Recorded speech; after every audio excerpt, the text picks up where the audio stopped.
ओम मंगलम भगवान विष्णु मंगलम गरुड़ध्वज मंगलम पुंडरीकाक्ष मंगलायतनो हरि शांताकारं भुजगशयनं पद्मनाभं सुरेशं विश्वाधारं गगनसदृशं मेघवर्णं शुभांगं लक्ष्मीकान्तं कमलनयनं योगिभिर्ध्यानं गम्यं वंदे विष्णुं भवभयहरं सर्वलोकैकनाथं। नमस्कार, स्वागत है आपका आचार्य वाणी में। मैं आचार्य डॉक्टर विक्रमादित्य आपके साथ हूँ और आज का विषय हमारा है कन्या राशि वालों के लिए 6 तारीख का दिन भी ग्रह नक्षत्रों के दृष्टिकोण से महत्वपूर्ण परिवर्तन की तरफ ले जा रहा है। और ये सबसे इम्पॉर्टेंट दिन है क्योंकि इस दिन आने वाले 6 महीने तक ग्रह आपका जो है आपको थोड़ा सा विचित्र प्रभाव के साथ अपने आघोष में लेता दिखाई दे रहा है। 6 तारीख को मार्गशीर्ष का महीना आरंभ हो रहा है और कन्या राशि वालों के लिए खासतौर पर ध्यान देने वाली आवश्यकता है कि आपके पराक्रम के स्वामी मंगल इस दिन करीब करीब जो है वो अस्त होने की स्थिति में जाएंगे। ये अस्त होने की स्थिति जो बनेगी ये कहीं ना कहीं आपके लिए कहीं ना कहीं कुछ ना कुछ समस्याएं उत्पन्न करने के योग बना सकती है। तो ध्यान रखना पड़ेगा आपको 6 महीने।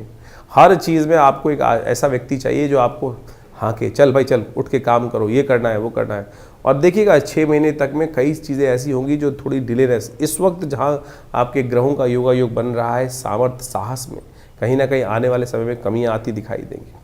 सही गुरु की आवश्यकता है और इस संसार में मंगल को सही करने के लिए, साहस को ठीक करने के लिए कौन से गुरु हैं? और देवता चित्तन धन ही हनुमत से ही सर्व सुख करई। तो हनुमान जी चालीसा का नित्यपति पाठ क्रांग क्रीं क्रौंग से भौमाय नमः इस मंत्र का नित्यपति जप आपको करने की आवश्यकता है। मन में कहीं ना कहीं उत्साह भी आता दिखाई दे रहा है, धर्म में आपकी आस्था जाती दिखाई दे रही है क्योंकि आपका ग्रह जो है मन जो है आपके धर्म भाव में चला गया। और धनात धर्म तथा सुखम, धन को मन को यदि धर्म में लगा लें तो सब चीज़ें अच्छी हो सकती हैं। तो इस बात का ध्यान रखते हुए कार्य कर लें तो अच्छा है। मंगल को ताकत देने की बहुत ज़रूरी है इस वक्त बात। तो मंगल का उपाय जितना हो सकता है, मंगल का यंत्र अपने घर में रखें, मंगल हनुमान चालीसा का नित्यपति पाठ करें, सुंदरकांड का पाठ करें, वो आपके लिए अच्छा रहेगा। 7 तारीख का दिन बात कर लेते हैं। 7 तारीख के दिन ग्रह नक्षत्रों का प्रभाव कन्या राशि वालों के लिए कैसा रहेगा। शुक्रवार का दिन है, द्वितीया तिथि विद्यमान है और इस दिन शुक्र महाराज एक विशेष परिवर्तन का योग आपकी राशि में बनाते दिखाई दे रहे हैं। अभी अपने घर में अपनी राशि में गए हैं और वहीं पर इन्होंने राहु के नक्षत्र में प्रवेश करने का योग बना रहा है। और राहु जो है एक भ्रमात्मक ग्रह है और ऐसे में राहु महाराज का जो प्रभाव आपकी राशि के दृष्टिकोण से इन दिनों चल रहा है वो कहीं ना कहीं आपको ऐसा दिखाई देता है कि आपके अंदर ही थोड़ा सा अंडर एस्टिमेट आप करते दिखाई दे रहे हैं। हर चीज़ को, सामने वाली की स्थिति को आप अंडर एस्टिमेट कर कार्य करते दिखाई दे रहे हैं और वो कहीं ना कहीं आप पर भारी पड़ सकती है। इस बात का आपको ध्यान रखते हुए कार्य करना पड़ेगा। गौ पूजन करें क्योंकि शुक्र का संबंध जो है वो विशेष तौर पर गाय के साथ भी है। तो इस बात का ध्यान रखें और भ्रमों से बचने का प्रयास आपको करना चाहिए। इन दिनों मानसिक स्थिति थोड़ी भ्रम में जा सकती है। ये घर में थोड़ी सी भ्रम की स्थिति हो सकती है और आपको कई लोगों के बारे में गलत संशय मनोमस्तिष्क में परेशान कर सकता है। देखिए, शक करना एक ऐसी चीज़ है जो अननेसेसरी परेशानी में डालता है। और कन्या राशि वाले आमतौर पर जिस प्रकार के होते हैं बड़े सरल होते हैं, लोगों की बातों में बह जाते हैं। तो ध्यान रखना इन दिनों लोगों की बातों में बहना, क्योंकि शुक्र जब राहु के नक्षत्र में जाते हैं और वो विशेष तौर पर जिस प्रकार का योग आपकी राशि में बना रहे हैं वो कई बार आपको गलत रास्ते पर भ्रम की स्थिति में उत्पन्न करने का योग बना सकते हैं। तो आपको एक काम करना चाहिए, शाम के समय हो सके तो गौशाला में जाकर कुछ रोटी इत्यादि या हरा चारा इत्यादि गौशाला में डाल दिया कीजिए। गाय का पूजन कर लें, गाय को गुड़ खिला दें। यह आपके ग्रहों को नेगेटिव से पॉजिटिव करने में बड़ा अद्भुत सहायक सिद्ध हो सकता है। 8 तारीख शनिवार का अवसर है, तृतीया चतुर्थी तिथि का योग है और इस दिन एक बात समझें, तृतीया तिथि होते हुए चतुर्थी क्षय हो रही है। शनिवार के दिन चतुर्थी क्षय हो रही है। ग्रहों का परिवर्तन का योग बन रहा है जो आपको विजय दिलाने की तरफ अग्रसित करता दिखाई दे रहा है। लेकिन नए कार्यों की तरफ जाना किसी प्रकार भी ठीक नहीं रहेगा क्योंकि चतुर्थी क्षय है। विघ्न कारक योग बनता दिखाई देगा। कहीं ना कहीं कार्यों में विघ्न उपस्थिति की स्थिति सामने आ सकती है। लेकिन ऐसे भी योग बन रहे हैं कि जो चलते हुए कार्यों में जितने कदम चलोगे उतनी सफलता आपके लिए अच्छी रहेगी। लगातार आपको विशेष तौर पर शनि का ध्यान रखना चाहिए। शनि आपकी राशि के दृष्टिकोण से ठीक नहीं है और शनि को मनाने के लिए इस दिन क्योंकि शनिवार भी है, चतुर्थी तिथि भी है, गणेश जी का सुंदर स्तवन करें, गणेश चतुर्थी का सुंदर योग बन रहा है इस दिन, तो हो सके तो गणेश जी के मंदिर में जाकर उन पर सिंदूर अर्पित करने का प्रयास कीजिए। हनुमान जी गणेश जी कृपा से शनि भी आपकी राशि के अनुकूल होंगे और शनि से रक्षा प्राप्ति करने का योग बनेगा।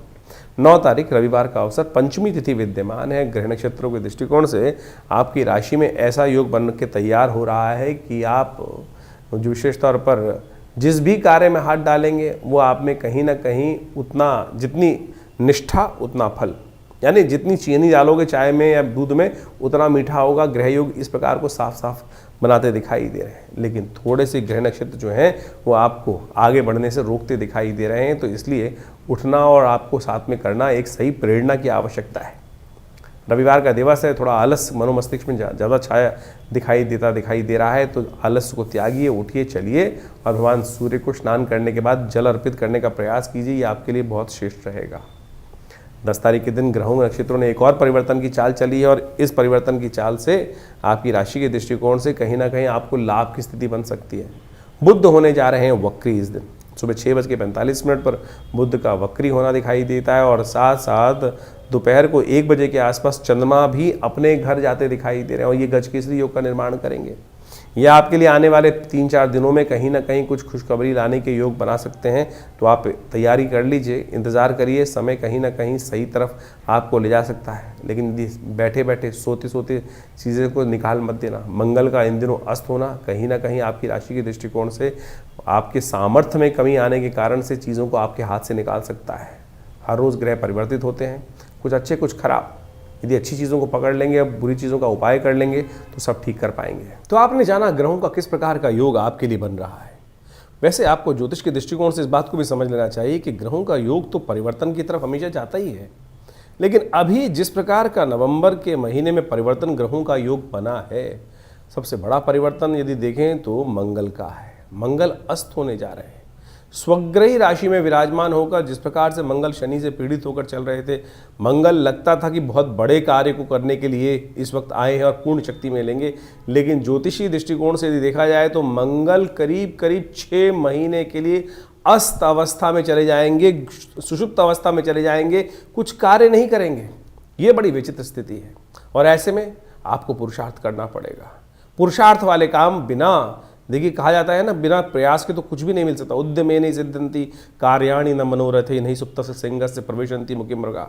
ये बात बाल्यकाल में बच्चों को पढ़ाया जाता है कि उद्यम करने से ही, प्रयास करने से ही कुछ मिल सकता है। यदि शेर भी सोते हुए सोचे कि मेरे मुख में, सोचता वो यही है कि मैं मुंह खोलूं और उठना कहीं जाऊं ना, अपने आप हिरन मेरे मुंह में आ जाए, ऐसा हो नहीं सकता है।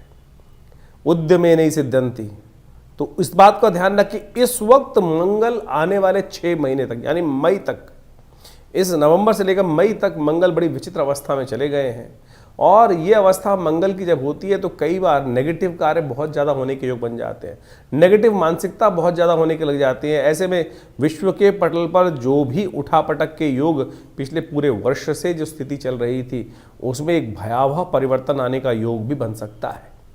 जी हाँ, कुछ जो भी उपद्रवकारी योग चल रहे थे, जिस प्रकार से कुछ उपद्रव लगातार विश्व में कई जगहों पर चल रहे थे, वो और भी भयावह स्थिति में जाने के योग बनते दिखाई देंगे। तो ऐसे में आप अपने मंगल को ठीक करने के लिए लगातार इसको, अपने बल को, क्योंकि मंगल जो वास्तविक तौर पर व्यक्ति का शौर्य है, व्यक्ति का उत्साह है, साहस का प्रतीक है। और आपकी राशि के दृष्टिकोण से जैसा हमने समझाया कि मंगल का जो प्रभाव आपकी राशि में होने जा रहा है 100 आने वाले 80 दिन तक, उसको आपको संभाल के रखना पड़ेगा। लगातार कुछ ना कुछ कार्य मंगल को शक्ति देने के लिए करते रहें। अब आपकी कुंडली में मंगल की स्थिति क्या है? जिन जातकों की कुंडली में मंगल नीच के हैं, मंगल अशुभ प्रभाव उत्पन्न करते हैं, मंगल अशुभ है, बद है, जो जैसे ज्योतिष के बहुत सारे शास्त्रों में कहा जाता है मंगल शुभ या अशुभ, कुंडली में ये देख के एनालाइज करना चाहिए।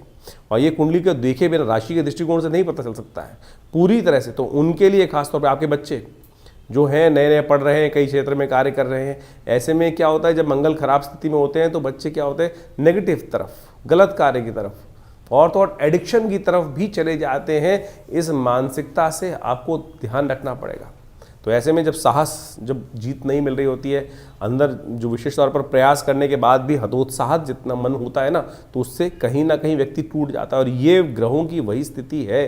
तो इस वक्त अपने ग्रहों को सही समझकर, जन्मपत्री को अच्छे से एनालाइज कर कर दशाओं अंतरदशाओं की स्थिति को समझते हुए आपने कार्यों को ठीक करने की ज़रूरत रहेगी। नहीं तो आने वाले 6 महीने मंगल का जो नेगेटिव प्रभाव है और शनि पूर्ण ताकत में इस वक्त, क्योंकि वक्री से मार्गी भी हो जाएंगे, पूर्ण ताकत से आगे चलेंगे। बृहस्पति ने जो सपोर्ट दिया है वो परिवर्तन का, वो अब जब परिपक्व काल आ रहा है तो उसमें मंगल वहाँ साथ छोड़ते दिखाई दे रहे हैं। तो आपको मंगल को लगातार ताकत देने की ज़रूरत रहेगी। ऐसे में विशेष तौर पर कुछ समय समय पर जो प्रयोग हैं वो आप अपनी राशि के अनुसार से सही से समझकर सही रूप से करते रहेंगे तो वो आपके लिए बहुत अच्छा रहेगा। और ज्योतिष को इस प्रकार समझना चाहिए, गोचर में ग्रहों का परिवर्तन समय समय पर होता रहता है और जिन जिन लोगों ने उन ग्रहों की अवस्थाओं को समझकर जो समय के अनुसार से उपाय कर लेते, मैंने बहुत बार देखा है आपने कि व्यक्ति को बचाया जा सकता है, नुकसान से बचाया जा सकता है, समझ दी जा सकती है, लेकिन आप उसको एक्सेप्ट कर कर समय के अनुसार चले तो अच्छा रहेगा। बहुत सारी चीज़ें कई बार जो होती हैं वो बहुत नेगेटिव चली जाती हैं। तो कोशिश ये करें इन ग्रहों को समझकर आप अपनी राशि के अनुकूल से उनका परिवर्तन का जो उपाय शास्त्र में बताया गया है उनको करते रहें। राशि तो हम मूलतः बताते हैं, लेकिन जन्मपत्री का एक इतना शोध विशेष तौर पर देखने की आवश्यकता है कि अंदर क्या स्थिति चल रही है, उसको अच्छे से एनालाइज करवाएं, देखें, समझें और फिर जो जो उपाय आपको बताए जाएं करिए। रक्षा होगी, कष्ट से निवृत्ति का मार्ग अवश्य बनेगा। ज्योतिष केवल वो नहीं है कि आप डायग्नोज करने, उसका रेमेडी एस्पेक्ट नहीं है, उसका मंत्र विज्ञान, यंत्र विज्ञान, यज्ञ विज्ञान, रत्न विज्ञान और अनेक प्रकार के दान, मंत्र जप इत्यादि इतने उपाय शास्त्र में वर्णित हैं।